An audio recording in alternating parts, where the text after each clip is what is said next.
this is what's important, you know, my family's what's important. The love that I get after my fight from the people that are gonna love me regardless is really what's important, you know. It's like wins and losses. I mean, I wish I could win all the time. That would be the greatest thing ever. Yeah. But after a loss, you realize really quickly what's important to you.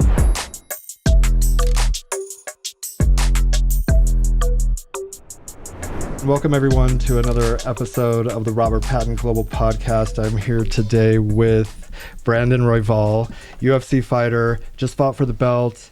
He was a champion of LFA. He's a great guy, an underwear model now. Yeah, officially an underwear model. I think that's actually my biggest qualification now. If anybody asks what I do, I model underwear, and then I fight on the side. Yeah, that just propelled you to this new profession. Your fight, you parlayed it. Yeah, exactly. That's what you have to do these days. I wear many hats now. Yeah. What, like a construction hat or? Yeah. No. What do you? So, for those of people that don't know, can you tell us a little bit about Brandon Royval? Yeah, I guess so. Let me think of. I've been doing mixed martial arts since I was 16 years old. I started off because I was a huge boxing fan. I was a huge boxing fan back in the day, and eventually people started kicking and taking people down, and I was like, all right, well, might as well learn some of this stuff, and kind of just turned into what it was today. It was like almost an accident. I feel like I just wanted to get good at fighting, and then all of a sudden it kind of just, I started getting good at it, and then next thing you know, I was competing, and then next thing you know, I'm winning fights, and then I'm turning pro. It was like, I feel like wow, this whole journey turned out to be a little bit of an accident, and then we've been going ever since, man. And I'm really grateful to be a part of it, I guess. Yeah, you were just going with not where the wind blows you, but the universe kind of guides you, and sometimes these opportunities. So you didn't have like a vision of this then? No, not at all. I mean, I wanted to. I feel like I had it in my head that I'm like, oh, it would be cool to be a UFC. That's actually one of the first things that ever happened. Is my brother told me, he's like, wouldn't it be cool just to be like just a fighter? He's like, like we're doing it for free, but like, he's like, wouldn't it just be cool to be a fighter? And that was like your only job. And I was like, that'd be the coolest job. Like that would be the coolest job ever.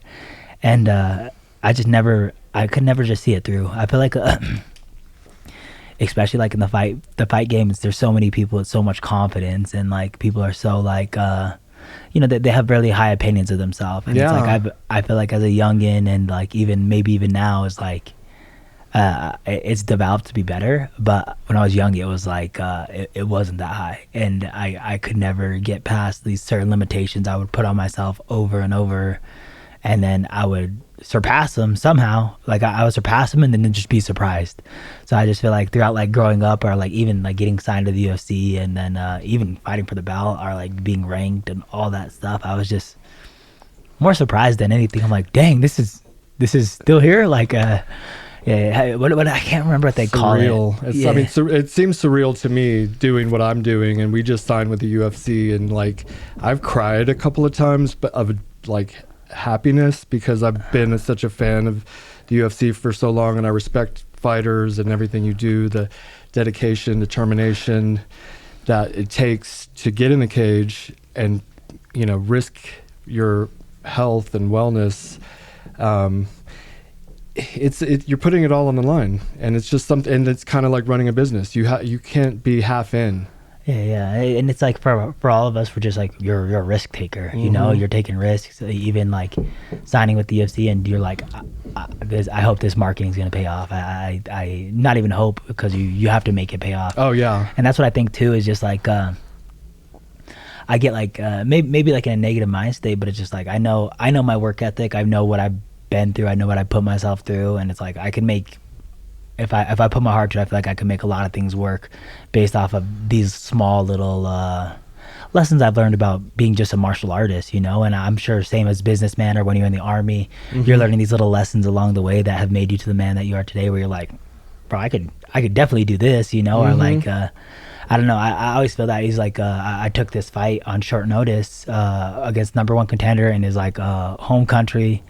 And it's like one of those things that's like the odds are definitely stacked against me, but it's just like I'm willing to bet on myself almost every time. I really do feel that, and it's just like we're risk takers, man. And I feel like that's kind of like the theme that I've been thinking these last month or the last couple weeks since I took this fight is just I'm a risk taker, and the guys that risk it are the ones that get the reward. You know, biscuit. Yeah, you got to risk it for the biscuit. Yeah, exactly. And that's exactly how I feel. Is just and that's what you're doing right now. Is being paired up with the UFC is a big opportunity for you, but also it's just a big risk that you're taking too. You're like, I hope this juice is worth the squeeze, and it's like, you have faith, and you know where you're pouring your heart into, and how could you almost go wrong in a sense, Yeah, it was I was very nervous.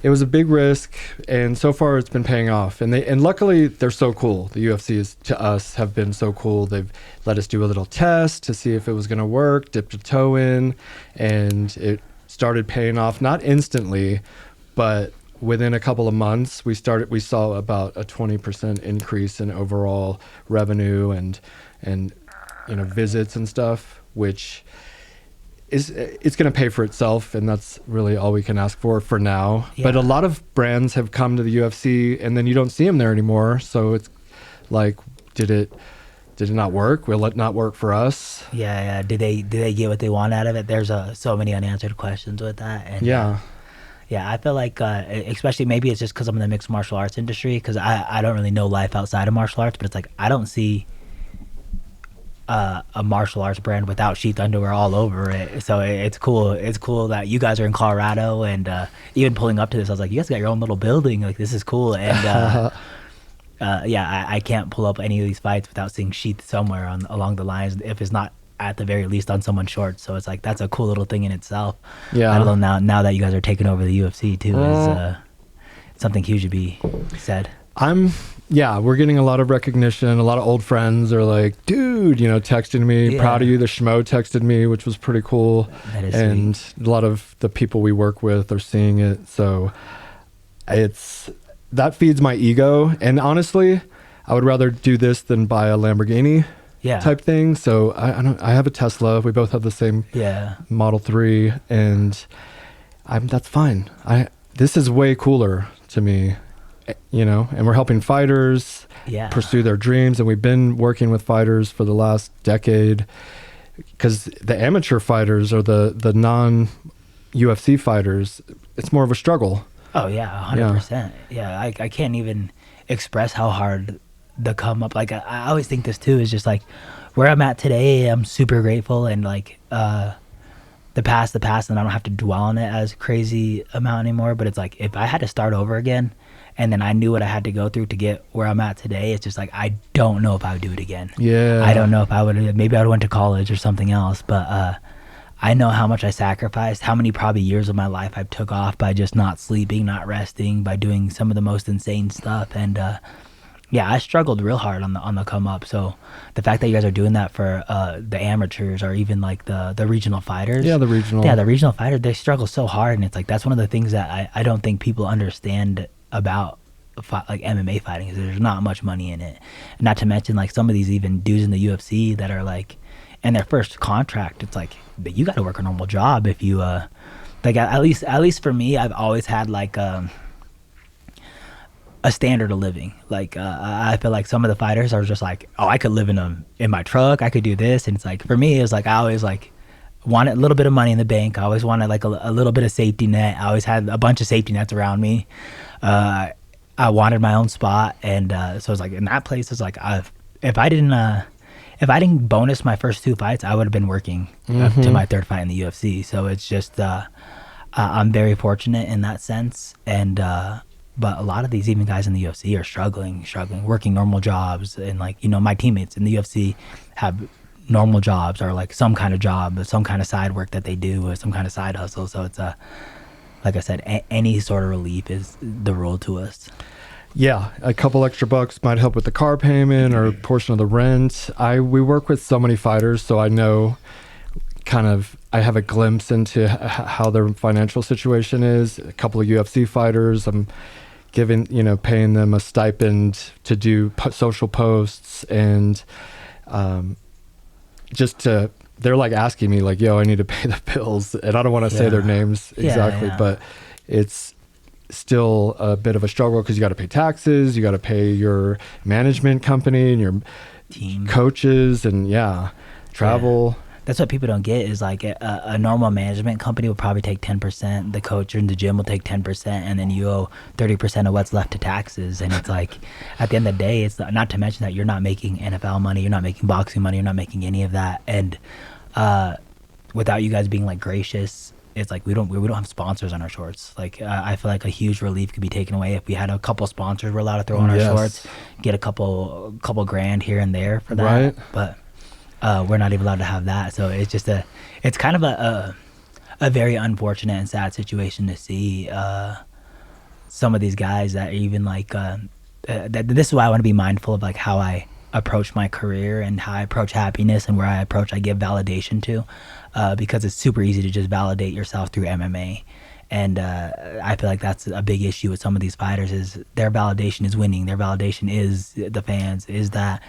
And then the money doesn't come through. And if you're not doing financially investing or doing something really smart with your money, then you're going to end up really sad in a very sad ending sport. It's like, if you look at the UFC fighters, as sad as it is to say, there's not that many happy endings to the story. And it's like, dude. I know. I don't mean to pour that out, but it's just like, a lot of even like the great fighters that I see, and it's like I would want to point any names or like point to anybody's distress or anything specific or shine light to that, but I feel like there's not that many happy endings as far as a martial artist goes, and there's not anybody really retiring off just being a martial artist completely, unless they've done some not very smart, but just any smart financial decisions. And like that's one thing that's super important to me is like obviously the car I pull up into is not anything nice. You know what I'm saying? I mean, it's nice ride. Still, it's super nice to me. Like, this is the nice thing I've ever bought ever. Same. But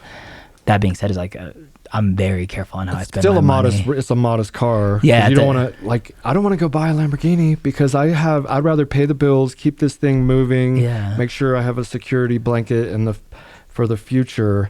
There's this. Okay. So a guy that we sponsor, Harris Talunzik, he's out of Denver and he's in Fury, and he's like he's right about like on the verge of getting to the UFC, and then you lose a fight. And I feel like he feels his dreams are crushed because that, you're so close, and then you could take a loss and it's not over, but it probably feels that way. And that could happen to anyone along the way to, whether even you're in the UFC. And some guys lose a bunch of fights, your first 3 fights and you're out. You made it to the UFC and then you're 3 and out.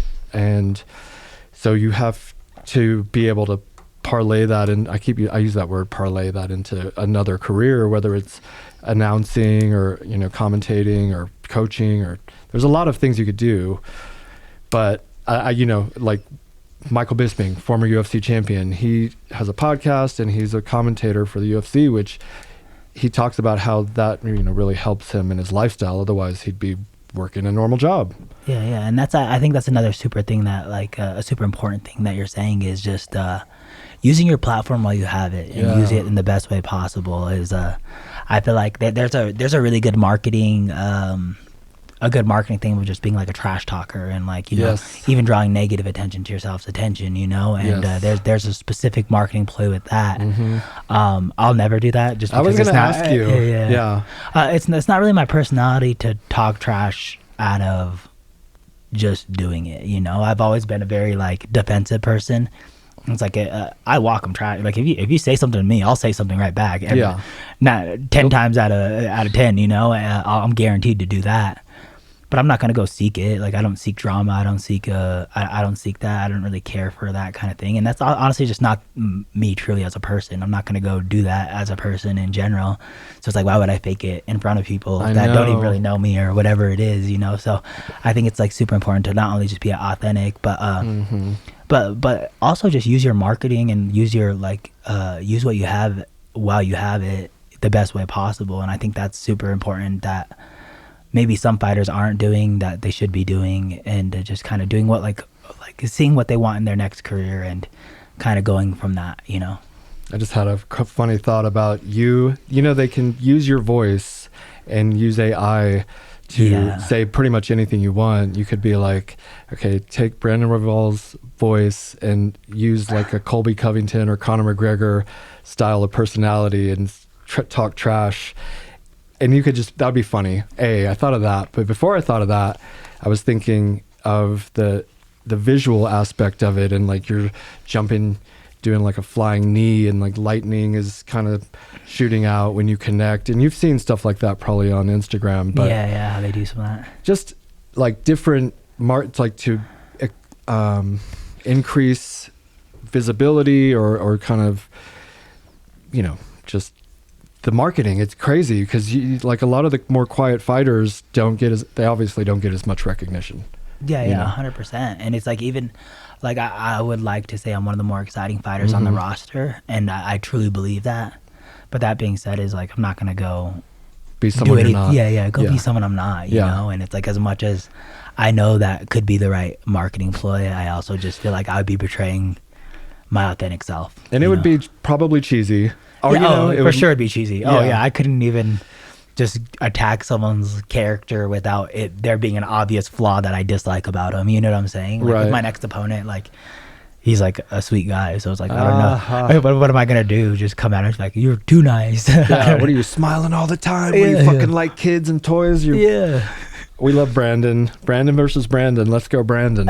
All day. Yeah, that's gonna be crazy. And so you're taking that on short notice. Obviously, you just fought. So in December. It was like a 6-week notice or something. Yeah. That's why actually I'm grateful to be out here, because it's super high in elevation. So I can hit like a run out here and get in some elevation work while I'm out here. So that's up here in Woodland Park. Yeah, up in Woodland Park. Yeah, I would recommend going and doing the incline. Yeah, I think that's where I'm going right after this. Yeah, it's it'll kick your ass a little bit. But I mean, you'll probably run up and down it. Uriah Faber was running up and down it. One buddy of mine told me, and he just like ran up and down. Wow. Yeah. But so you would want to run up. You're not supposed to go back down the stairs. That's one of the rules. So there's a trail, and I used to run it a lot. I haven't done it, and I did it last year. But I would go up, and in the morning, either firefighters in their full, firefighting gear would be going up. A lot of army companies would be there, and then a lot of regular pedestrians. One dude didn't have legs, and he was crawling up. Wow. Some women have babies, so I mean, you could do it. Kids do it, but it takes at least. You could probably do it in half an hour. A half an hour. It takes me like 45 minutes or an hour. Okay. Dang. Yeah, then I'll have to do it if it's only that long. Yeah. Damn. I mean, I'm sorry, going up. Yeah, I know. Coming down is going to be another half an hour, 45 minutes. Okay. Unless you run. Parking's kind of a bitch, but there's a little place. It's right there. You just pull into it. Find it. Yeah, it's like $5. Oh, okay. Yeah. So I recommend it. Not for me. Yeah. But for you. Your training. For anyone else, that's not me. Yeah, I get that, honestly. Well, I mean, so Chito Vera, one of my favorite fighters, he runs like 13 miles maybe not a day, but he does it frequently, according to stuff I've heard on podcasts. And I feel like that's really smart for conditioning, because at the end, in the middle of a fight, you're not even breaking a sweat yet. Yeah. How do you work, focus on conditioning? I do some of the same.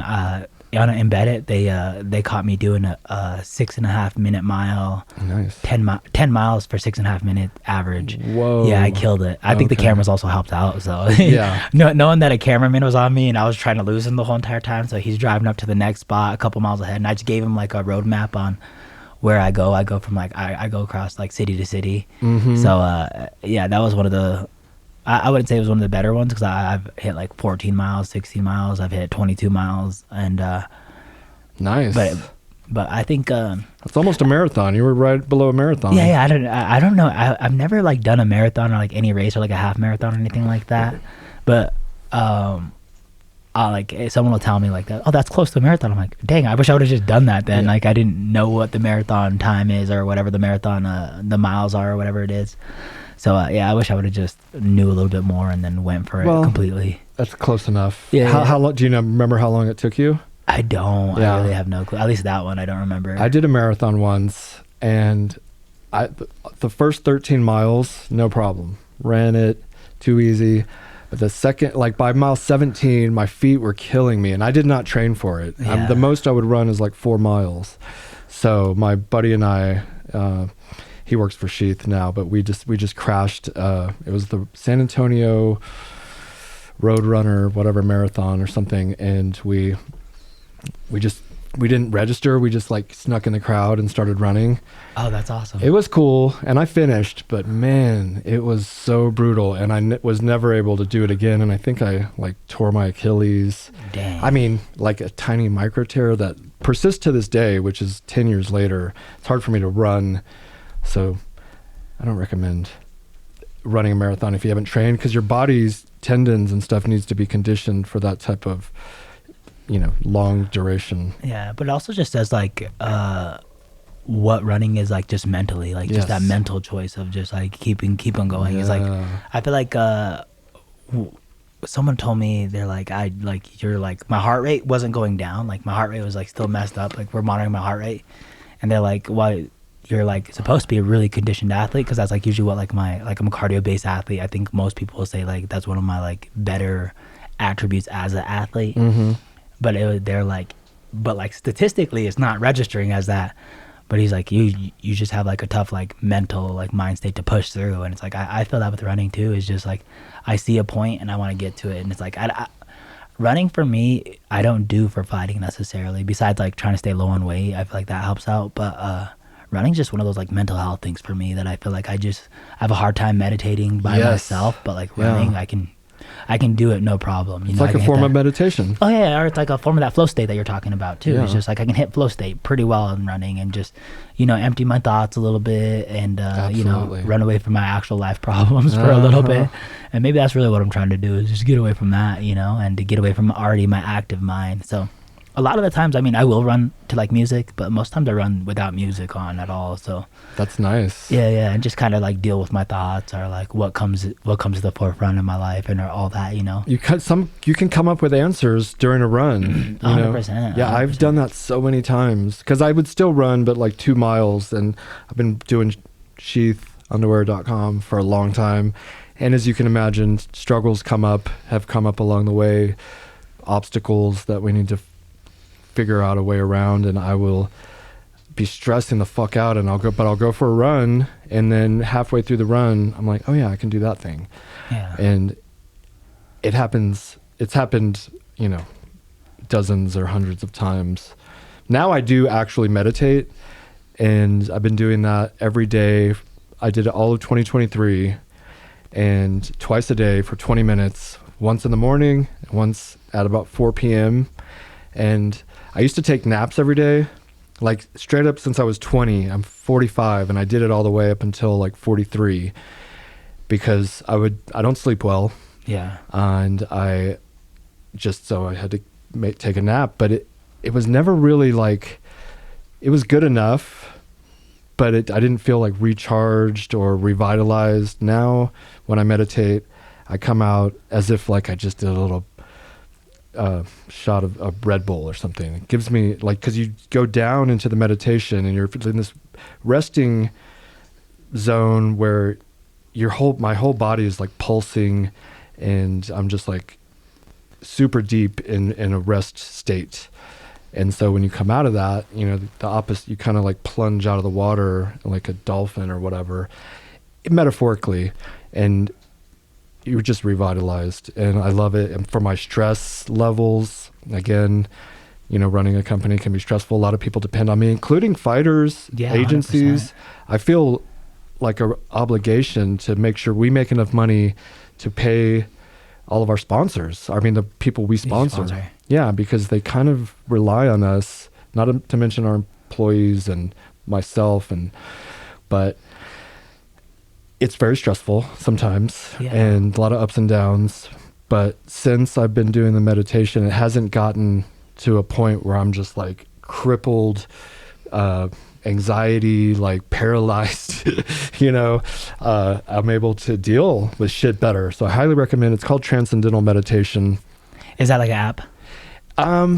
the Mahesh Yogi brought this practice from India. He taught the Beatles, a lot of like the Rolling Stones and shit, and so that's a couple of people who he taught personally, but he's passed away and his teachings kind of live on. Seinfeld is a big proponent of it. David Lynch is a movie producer, film director. He also talks about it, and it's maybe not for everyone, especially, and you're young and running is working, and it used to work for me, so I would just keep doing that. But if at some point down the road you can't run or whatever, my bad. No, that's good construction here. It's changed my world in terms of like dealing with stress and having higher energy levels. Yeah, for sure. I started meditating at a kind of a younger age, for sure. Okay. So I do meditate, and even like when I get close to a fight, yes, I meditate.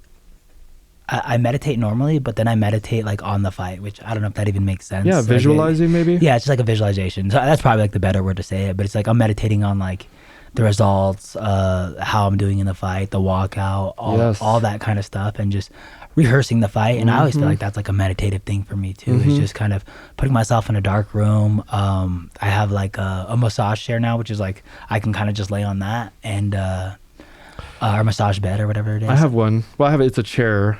Yeah, mine's just a chair. Mine's just like a flat bed, but like it keeps me straight. So yeah, I have one of those too, actually. I like that, yeah.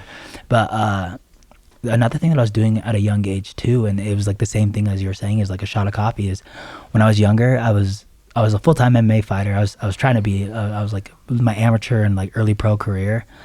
I was working an overnight job at a grocery store, and I would get like a 15-minute break. And I was in school, I was doing all this crap. I was, trying to pay my bills or whatever it is.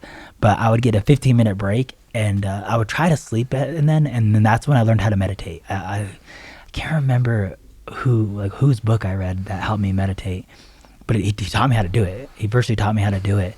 And within those like 15 minutes, I would set my alarm clock. Yep. And like 10 minutes in, I'd bust out of I'm like, oh my God, this had to be an hour. This had to be like something. Nice. I wake up and I'm like, oh, I got 5 more minutes of this break still. And I would go inside even early or whatever it is. But it was almost keeping me alive during those times, like, because I was not sleeping. I was getting maybe 3 hours of sleep during the day, possibly. Like, yeah. So were you working that much? Or I was working 5 days a week, so I was working a full-time job. But at a grocery store. Yeah. While you're training amateur. While I was training, I'm probably early pros too, yeah.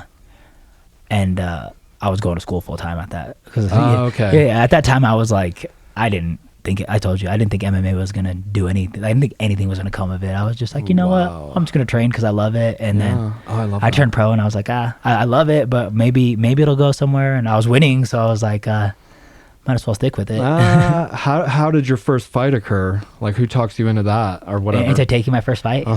I turned 18, and my coach was like, hey, I signed you up for a fight. Oh my God. Yeah. So that's kind of how my whole career went. Is I was training, I was doing really good, I was beating people, and my coach was like, hey, there's this jiu-jitsu tournament, I want you to sign up for it. And I was like, all right, like might as well. And I was winning a couple of them. I won 2 of those, and right when I turned 18, I asked for my 18th birthday, and he's like, oh, you turned 18 this day? He's like, I can get you a fight this day. Oh my God. And I was like, okay. So yeah, it was pretty much like, I wouldn't say forced upon me, but it was just like, hey, well, if you're free this day, we got you on this day. And then that would go well. And then that was eventually how my pro career happened too, is I was undefeated. I was 2-0, or I saw in Sherdog there was 2-0 amateur, but I went 6-0 as an amateur. Okay. Yeah, I don't know why I didn't all show up, but 6-0 as an amateur, and then I pretty much beat all the 35ers in my division at that time, or like close to me. And I think the second fight I had was for a belt, so I was just defending my belt against like the top amateurs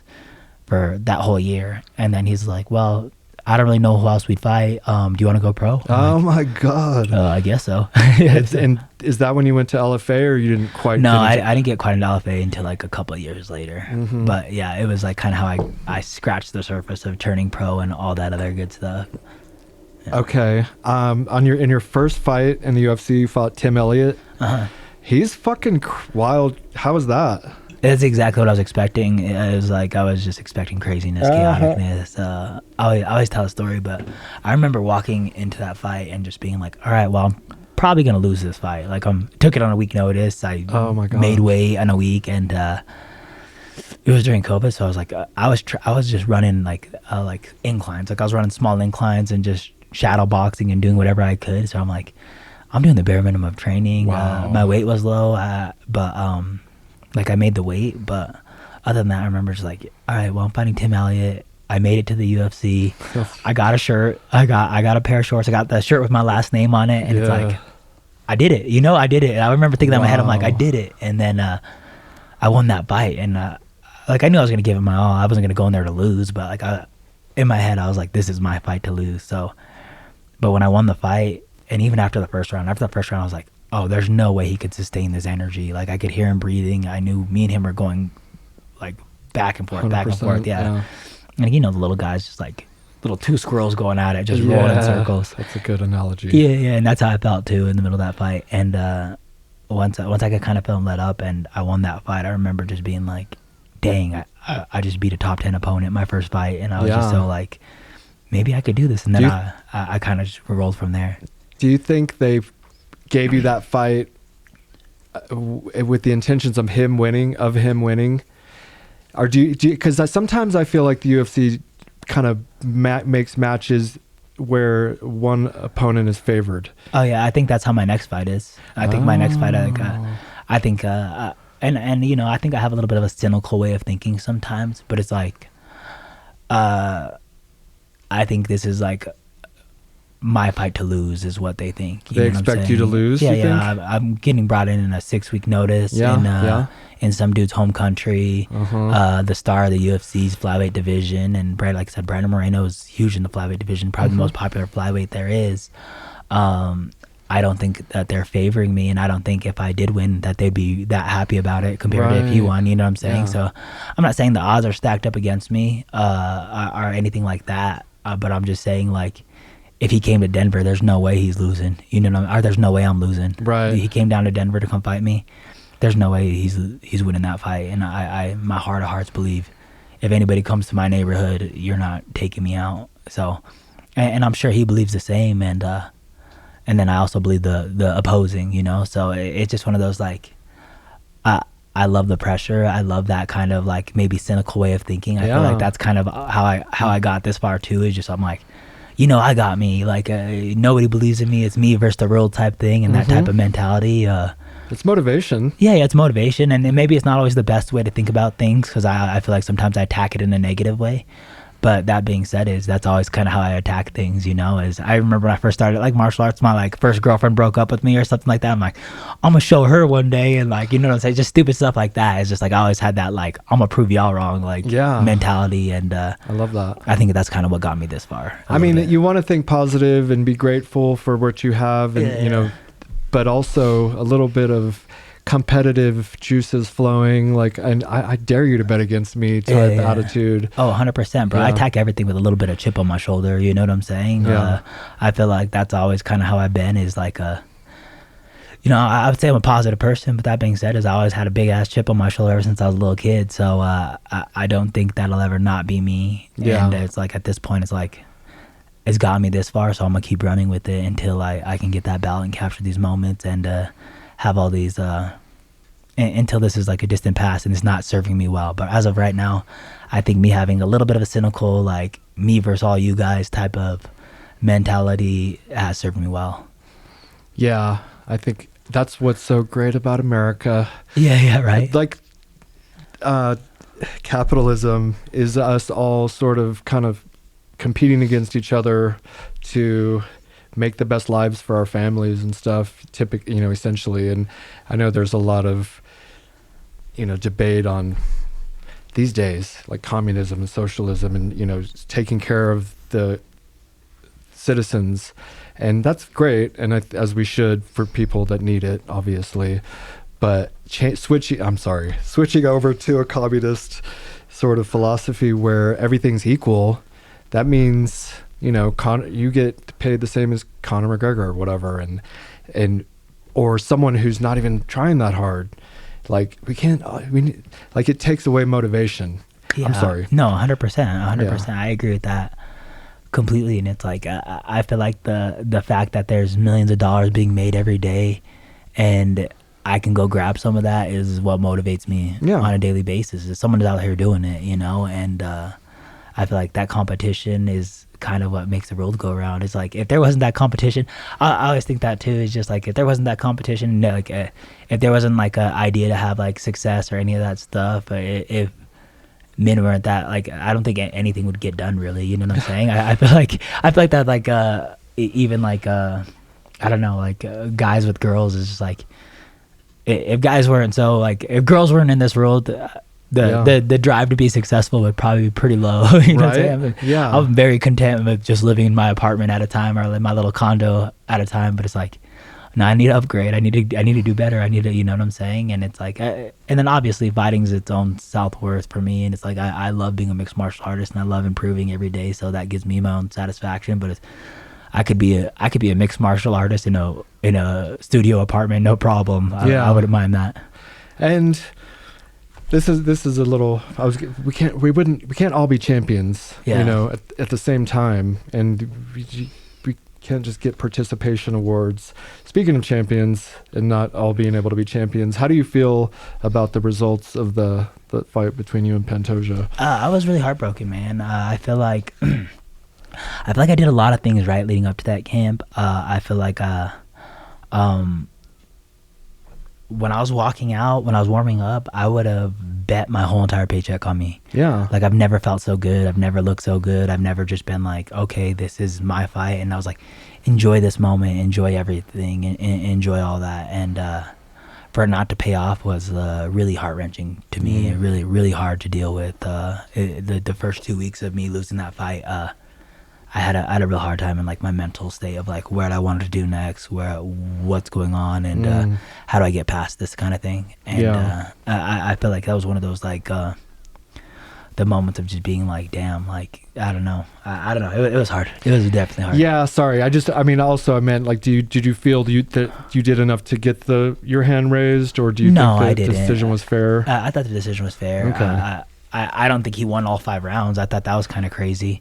But that being said, is a loss. Even if they gave me 2 rounds, of course, it doesn't matter. It's still a loss, and I still. To me, as a fan, though, if it's a split decision, there's a little bit of like consolation, I guess. I agree. But also, you don't get the W. You're not the champion. You don't get the pay-per-view points. Yeah, exactly. But now what are you, number 2? Yeah, number 2 or something like that. Yeah. So you're in this as a career. You're not, you're young still. You have gatekeepers and just fan favorites, and like there's a lot of fighters that aren't champions that people love to watch, obviously. And so just from a different perspective. Yeah. And then from my perspective too, is just like, if I didn't think that I couldn't beat Pantoja, the current champion right now, I probably would have just left. Like that was like those 2 weeks that I kind of had of just like, I know I could beat this man. I know I could be a champion. I know I'm better than a lot of these guys in this division. And the day I don't believe that is the day I'll leave the sport 100%, because I don't know what else the motivation would be besides being the number 1. Mm-hmm. I'm not in it to be number 2. I've never been in anything to be number 2 or anything like that. Yeah. I always just feel like there's a clear goal, and it's like I don't want to get my ass whooped on TV for a portion of my life. And that's also just like one of those things that I was telling you earlier, is like with some of these martial artists that don't have like a fallback plan or is not doing like wise investments and all that other stuff, it's sad to see some of their careers. And it's like some of it's cool, like they're doing what they love still, but at the same time I'm like, are you guys doing this because you love it, or are you guys doing this because you have to? Mm-hmm. And those are 2 very different things. Is like some people get stuck doing this, and it's like, I'm not stuck doing this. I'm not stuck doing this at all. I actually enjoy doing martial arts. I enjoy being around my friends every day and punching them in the face. Yeah, it's such a beautiful practice to martial arts in general, jiu-jitsu primarily, boxing also, as far as getting in that flow state and how you feel when you're done training, for me, is just this relief or something, just calm. It's it's beautiful. I don't know. I'm sure when you're like laying on the ground after a good competitive roll and you're just completely spent, I don't know, there's something beautiful about that Yeah, there's definitely, like, it's testing yourself as a human anytime is there's something great behind it, right? And it's like even in the smallest ways or like or in the hardest ways. And I feel like martial arts is one of those things that I always like relate to, like ancient philosophy and stuff. It's just like it's very relatable to life, like and like maybe it's just because I'm a martial artist, I'm like, oh, you got to roll with the punches, you got to do this, you know what I'm saying? But for me, I feel like getting your ass whooped is very relatable in life for sure. So I get what you're saying, and I get like especially in the form of mixed martial arts and like a grappling round or like a situation too. Is like I used to teach a lot,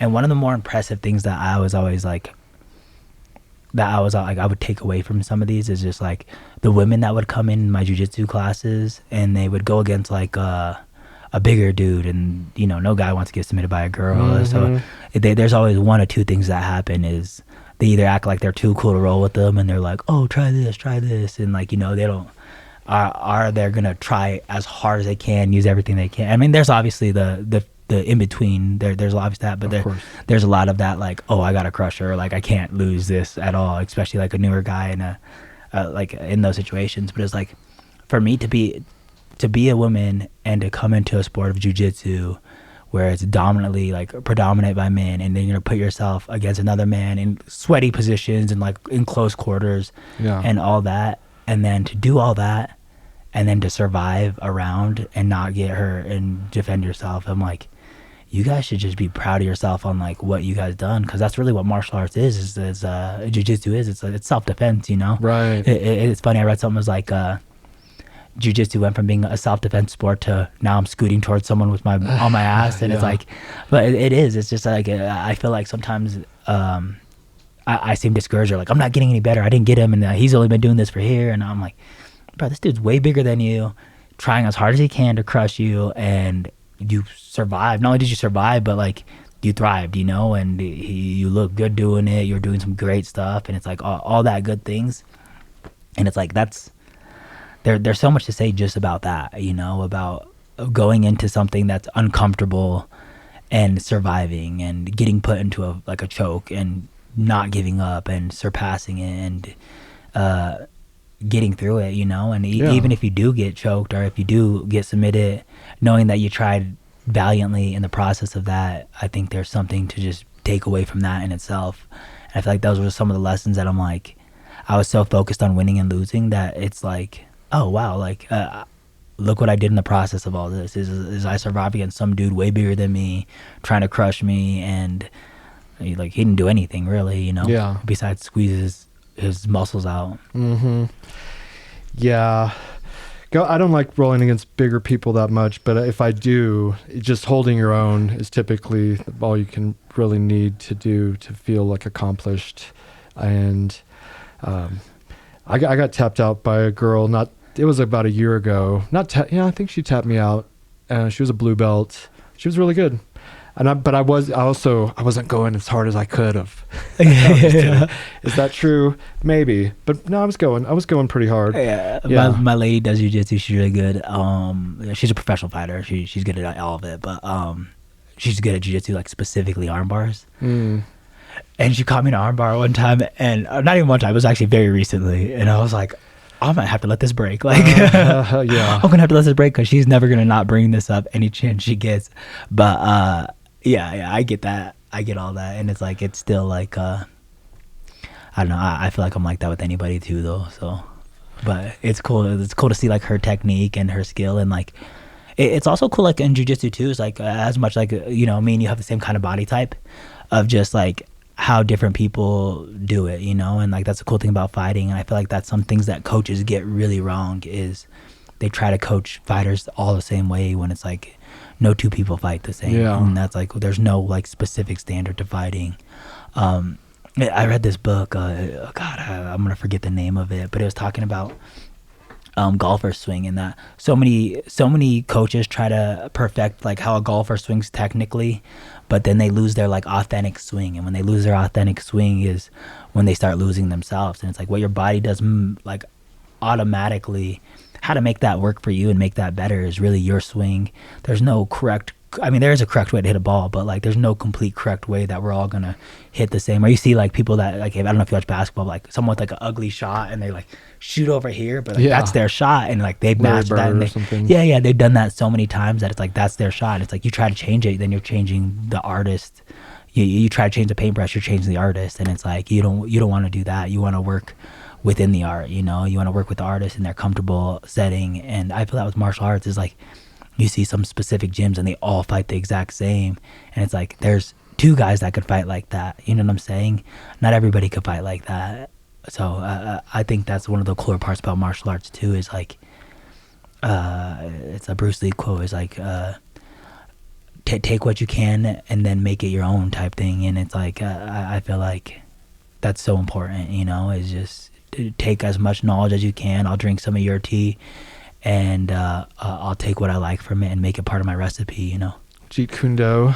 Yeah, for sure. Yeah, you take all the best aspects of the various martial arts and combine them, and he combined it into his own Jeet Kune Do. But also, I mean, we have different body styles, different mental kind of disciplines. Where for me, when I went to the Army, I knew they were going to yell at me and they were going to tell me I was a piece of shit, but I kind of liked it because it pushed me to work harder, where some people cried and quit and literally they broke.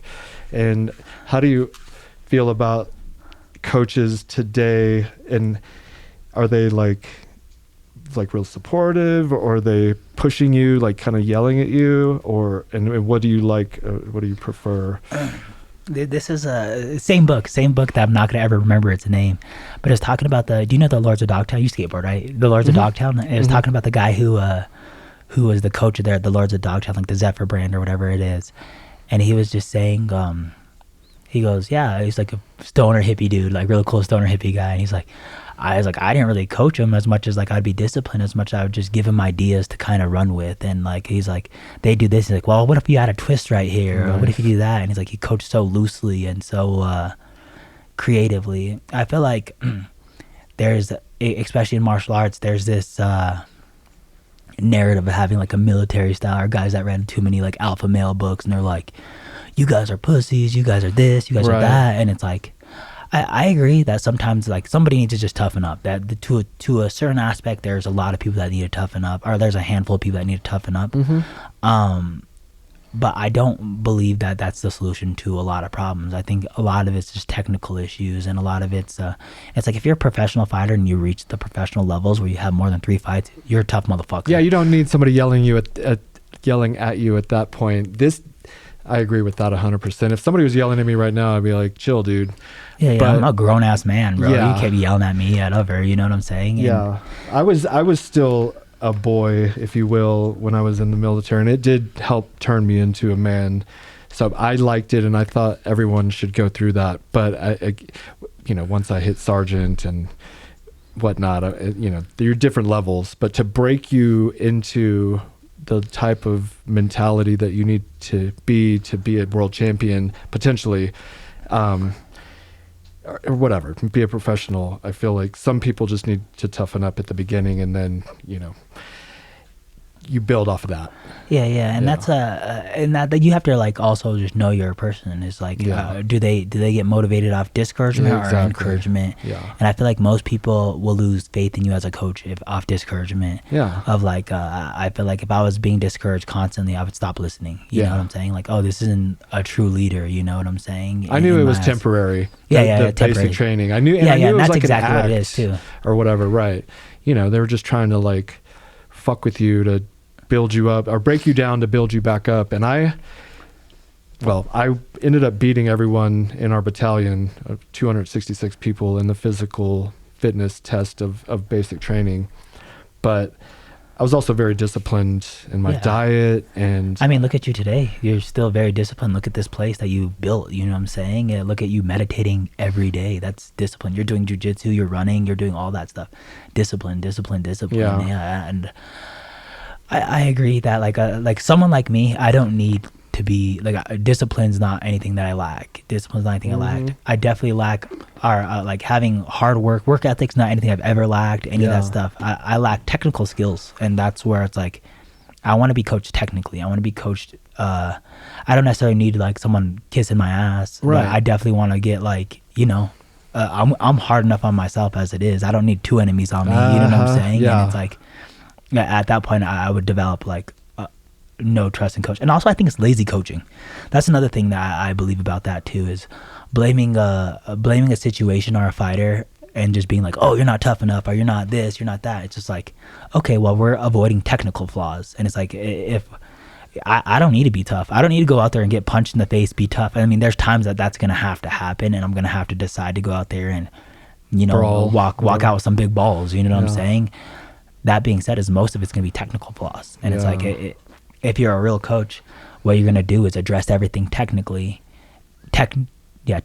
and then and then the mental stuff. If you can be there mentally for that stuff, then good. And if you could be both those hats, and I feel like that's where we're missing out in mixed martial arts now, is just I think that there'll be a new level of coaching coming up soon. And you see Corey Sandhagen, fucking like a guy like Corey Sandhagen dive into it, where he's technically superior than all these fighters, but he's sharpening up mentally too. And it's like those kind of soon to be coaches are going to be world class, where he's just can break things down mentally. He's thinking about it like technically, but also is like sharp on the mental side of things, where it's like I know when I don't know him as a coach or anything, but I know he's not calling his fighters pussies or anything, or just like you're this or that. He's addressing it from a technical standpoint, and then addressing how you can go at it mentally too. And it's like that a guy like that is going to be like a great coach. And I feel like that's what you're going to see in the next few years of martial arts, is just guys who have it all, and that can really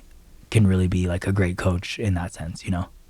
Yeah, he's practicing coaching now through his videos that he puts out online, and he made a something you could purchase. And like a seminar type class breakdown of striking. And I watch his videos. I watch his YouTube videos, and I pay this kid $20 an hour to train with me and spar with me, and we only spar for an hour once a week. But we will watch a little bit of Corey's videos, and then we'll practice that, and then we just like play, spar, or roll. Yeah, and that's the beautiful part about martial arts too, is like even like a guy like I learned so much from like buying Corey Sandhagen's videos too. Like I watch Corey Sandhagen's videos, sponsored by SHEATH. Yeah. Shout out. Yeah. I like it. But I watch all those too, and it's like you see someone that's doing something that I'm not doing, or something that is different from everybody else, and you have to learn to adapt to that. And it's like that's how humans thrive, and it's like, I want to thrive in a martial arts. I'm going to constantly use these adaptations. I'm going to reach out to martial arts that are doing things that I like, and I'm going to try to adapt some of that behavior and steal some of that knowledge and make some of it mine, and all that good stuff, because that's how growth's going to happen. Sean Strickland just hired, or he's been working with Pereira, who knocked him out, which I think is awesome. Yeah. I think working with the guy that beat you is there's something to be said about that, although Pereira's like twice his size. I know, right? He's huge. And I he just lost the belt, which was interesting. He's the type of guy we're talking about, like trash talking, saying wild ass shit, and he became more popular. I know, and then sometimes with that thing, like too, is just like, and it's like, are they a character? Are they playing a character, or is that who they really are, or is that who they are to a degree, and then they're spicing up the character? Yeah. Because it's like that's always interesting to me too, and it's like, when does the character leave? When does all that go into place? When does that become like detrimental? Mm-hmm. I was reading something about like I think it was Madonna, and it was talking about how she, before her concerts, or like before like, she has everybody pamper her. She's like doing the prima donna thing. You know what I'm saying? Yeah. And she's like pretty much inheriting her role before it is. And like a little bit of the same thing with like a Conor McGregor is like, a Conor McGregor is, you know, super like talking. He's like, oh, I got money, I did this, and this is all before I even had some of this stuff. Yes. But now it's like, is this who he is completely now? Did he transform himself? And you hear about like actors taking on a role way too hard. Yeah. And then like all of a sudden it kind of becomes them, as in like Jim Carrey did a lot of stuff yeah. like that with Man on the Moon. There's who's that comedian? Hey, you know, Andrew Dice Clay. Andrew Dice Clay. Yeah, he got trapped in that character. Yeah, where it's like now that's who he is completely, and it's like I wonder that too. Is like, do I take on a personality that's not me because I have such a discouraging personality to myself, and is that? Or do I go out there and I'm like, I'm the best fighter in the world. I make money. I'm driving a Lamborghini and just making stuff up. And then until like I can make that a reality. Mm-hmm. And it's like, do I believe that so hard that becomes me and I become someone that I never really wanted to be anyways. And it's like, those are super interesting stories to me. It's like, can I be that? Should I be that? Right. Or should I just keep approaching this life as me as myself and be content with how I'm doing things? And, I don't know. I feel like there's so many like interesting ways and different things that I kind of want to like take on. But that being said, it's just like, I don't know if I'm being true to myself in any of those senses, you know? Henry Cejudo and Colby Covington are two people who like took on this trash talking role, and they call Henry the king of cringe, you know, and Colby has become somewhat cringy with the Trump thing because like it was fun and cool, but now he's kind of stuck in it. You know, and it's like, and it's not really working for you anymore anyways. Yeah, 100%. And that's how I feel about that too. It's just like, I wouldn't want to be stuck being like one of those people that it's like, it's not really who I really am. And, you know, maybe it is who some of these guys really are too. So that's what I don't know. I mean, they were drawn to it. And if they were called to it, if something clicked in you and be like, I need to do this, then you do it. But as you know, follow your heart, whatever feels right to you, and roll with that. And like Pantoja, circling back a little bit, he's been in the UFC forever, right? Yeah. I mean, like 10 years or something. I mean, I don't know if that's true, but I feel like he's been around for the longest time. Since the flyweight division's been pretty much around. Yeah. So these things, you know, like eras pass and eras and like the new generation comes in, and you know, you lost to him on your first fight and then lost by decision on the second fight for the belts. You're only getting better, and you know, your time is coming, right? Yeah. So and I feel that. I genuinely feel that too. And it's like one of the interesting things that I feel like with the Pantoja loss is I've never been this torn as of like between how I felt about something, but I've never been like so sad for myself and so happy for someone else all at once. Oh, really? Like, yeah, it was weird. Like watching his family come in. I was watching. Wow. They're bringing me through the back after I was getting my hand checked. And then I seen him and his family like hugging and crying together and all that stuff. And it was just like, I like that guy. Like, he's a great person. You know what I'm saying? And it's like, he seems really cool. He's super nice, super cordial. Every time I've ever had interaction with him, it's been nothing but pleasurable. Or that sounded weird. It's been a pleasure. Yeah. Not pleasurable. Yeah, I feel you. Motherfucker was hitting me. No, I'm just kidding. But I've never been that torn between after a fight where I'm like, damn, it's really cool to see. Like, if it couldn't have been me, I'm glad it was him. Okay. You know? Yeah. No, I feel you. That is a little bit of consolation. At least you didn't lose to some asshole or who someone I thought was like a piece of shit person, right. You know? Yeah. Okay. Well, I mean, it's this whole fucking life is, we're in our head having all these thoughts, and we're living our life and then analyzing everything that's happening, and it's just like so crazy like the fact that we even exist, you know, is just wild enough. And then we're doing the best we can, and it's surreal. Like, you just fought for the title in the UFC. I mean, you're in such a small group of people that, you know, only, you know, normal people can only like imagine what it's like, and you're living this amazing existence. And you know, there's going to be ups and downs, and it's just how we roll with it and grow from it. That defines us, but also this is just this crazy life that we're living. Yeah. It's funny too, because it's like then you get something that'll humble you completely. And this isn't something that humbled me, because I'm still out here. No, I'm just kidding. But I have a teammate, young teammate, super talented. He's gonna be, if he really wanted to, he'd be the champion. He'd be a champion one day. He's like 19 years old. But you know, he's a mixed martial artist. Would go in every day, try do all this stuff.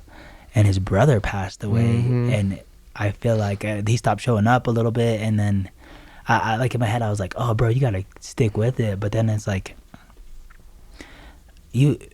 none of this is really that important, you know. I mean, it is important as your to health you, or whatever, right? But then there's something that like, you know, someone really close to you passed away, and then you're like, this is what's important, you know. My family's what's important. The love that I get after my fight from the people that are gonna love me regardless is really what's important, you know. It's like wins and losses. I mean, I wish I could win all the time. That would be the greatest thing ever. Yeah. But after a loss, you realize really quickly what's important to you. Or, you know, anytime you lose anything, and like in his sense, he lost his brother who meant the world to him, and at that point in time, it's like I was like, oh, he's messing up. Like he needs to be in here, and it's like, no, man, you need to take care of yourself. And I think in his sense, and even being as young as he is, he realized real quickly what was important around him. And he's putting so much time into this martial arts dream and all this. And he's like, I was not pouring into what was pouring into me. And sometimes I feel like that too. It's just like, I love this stuff, and you know, it means the world to me in a sense. But at the end of the day, it's like, I love my family, I love my girl, I love my dog. It's like those love me back to the fullest. And it's like, as much as I love martial arts, this thing has never loved me back fully. You know, this thing's never cared about me at all. So it's just like, and then, you know, the fans are cool, and there's people, and there's so many positive interactions that I have. But it's like, you know, you really are only as good as your last fight, and eventually people are gonna forget you no matter what. So it's one of those things that it's like, pour into what's pouring into you. You know, water what waters you. Yeah. Remember what's important. Keep a proper perspective on things, and don't put all of your emotional health into whether or not you are winning or losing. Or, I mean, you know, like for me with SHEATH, if we have a bad day of sales, it can affect me. I've gotten a lot better about it. It used to be like an obsession, where I would kind of panic and like, we got to do something, and it always worked out. And now we've gotten to the point where if we have one bad day, it's fine, because we've had, you know, all these really good days, and there's usually an explanation. We're sold out of product, or, you know, there's no promotions running, or whatever it might be. But you can, like, at the end of the day, I mean, for me, my health, like when I broke my arm, like that kind of bummed me out. And I was having like this, I mentioned this in a couple of episodes ago, but like my heart, you said your heart wouldn't slow down, and we're going to wrap it up here in a second. I don't know how long we've been going. Okay. A minute, an hour and 10, 5 more minutes. I was like, you know, like what if I die or something, or I have to get, like, I have a heart attack. That automatically becomes the most important thing. Everything else is like irrelevant. Yeah, 1,000%. 1,000%. When something like that humbles you, it's just easy to kind of be like, all right, what I'm actually doing isn't really that important as much as, I feel like mixed martial artists get in their own head, like they're serving the role, or like being a mixed martial artist is something important, when it's like you're not serving anything cool. You know what I'm saying? Maybe I'll get a couple good sound bites where I can make someone smile or something, but other than that, it's like my mixed martial arts isn't doing anybody any good in this world. You know what I'm saying? As much as I would like to think it is. I think it does, because just the lifestyle that you're living, and people seeing you and kind of aspiring to do that thing, as opposed to, no offense, football, basketball, baseball, playing with a ball, which is really cool. I used to want to be in the NBA. And that's where I developed my strong work ethic, because I was so small, like average size, that I had to work 10 times harder than everyone else just to be as good. Yeah. And that ultimately carried over into, you know, the Army and SHEATH and other careers I had before this. But I think martial arts, the discipline, the mental discipline also, it's something to celebrate. Like Bruce Lee, you know, there's a philosophy of life that follows the martial art type of path. Sometimes, most of the time, I think typically most martial artists are really cool, level-headed, pretty smarter than you would think of like just some fighter, right? You don't think of them as intellectuals, but it's not. There's a lot of brain capacity necessary to learn how to fight, and just you learn a lot about yourself along the way. And I feel like I wouldn't dismiss it. Not that you are totally, but I feel like it is kind of important. And you're entertaining people. But also, more importantly, I think like kids growing up, I think should be taught martial arts. Not all of them, but you know, I think it's just good for you. You know, it gets out aggression, and you can be calm and really use your brain. Yeah, build confidence a little bit. Yeah, confidence, 100%. I always feel like one of the more, because I worked in a juvenile detention for years before I got signed to the UFC. Wow. And a really bad one. Like I always use this example as like nobody in my the juvie that I worked in was doing what's it called when you skip school, when you skip what? Truancy. Yeah, nobody was getting truancy. Nobody was in there for truancy, or they were in there for like some crazy crime for the most part. They'd be in prison if they were that age, is what I'm trying to say. And I feel like I had so many like great life talks with these kids, and you know, so many positive interactions that it's like they all went probably by the wayside, especially like after like I quit, or like by some of these kids got out, and you see some of the decisions they went back to making and a handful of things.